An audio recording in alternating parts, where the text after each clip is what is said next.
This is Officer Marcus Smith, Internal Revenue Service, the IRS, concerning the tax evasion against your name.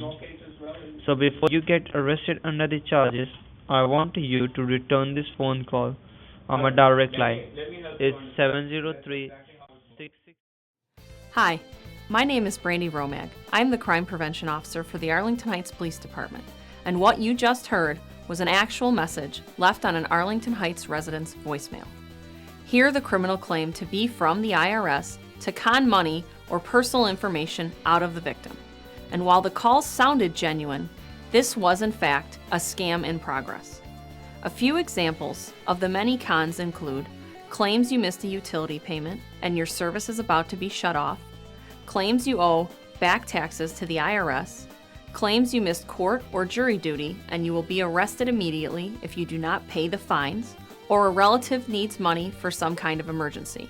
This scam is often referred to as the grandparent scam, where someone contacts an elder relative claiming to be a grandchild in jail, away from home, and needs money for bail because of not wanting to get in trouble with the parents. Regardless of the details of the scam, the caller insists you act immediately. You are directed to purchase or use a specific non-traditional payment method, for example, a PayPal, Reloaded, or similar gift card.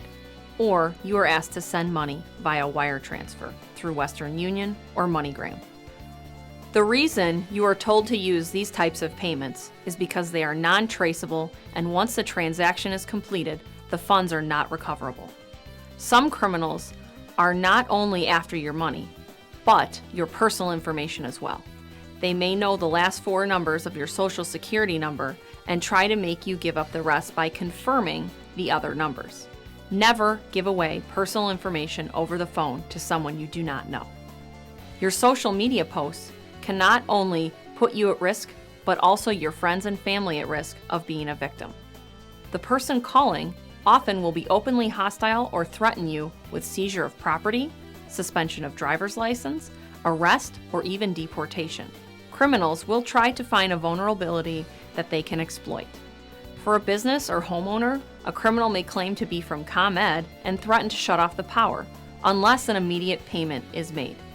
Businesses cannot afford to be closed for any amount of time. This can be very frightening to an owner, and no homeowner wants their power to be shut off. Do not trust caller ID. These can be faked or no number appears at all. Never use a telephone number provided to you by someone who calls. This is another tactic used by scammers. When you call back a number provided to you, you will be speaking to an accomplice. These are only a few of the many tools that criminals use. Criminals work full-time on coming up with ways to con people and are constantly evolving with technology. It is impossible for law enforcement to shut down completely or prevent these types of crimes. The best way to avoid being a victim of a crime is knowledge about how these crimes take place and how criminals select their victims. Tell your friends about the warning signs and red flags to watch for, and be selective of what you post on social media. The main things to watch for are when the caller insists you act immediately and pay immediately via gift card or wire transfer.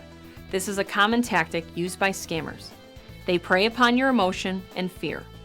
The Arlington Heights Police Department wants you to remember, just hang up when you receive these types of phone calls. Please get the word out. Tell your friends, tell your relatives. If you receive one of these phone calls, tell people about it so others will be aware of these scams and less likely to fall victim.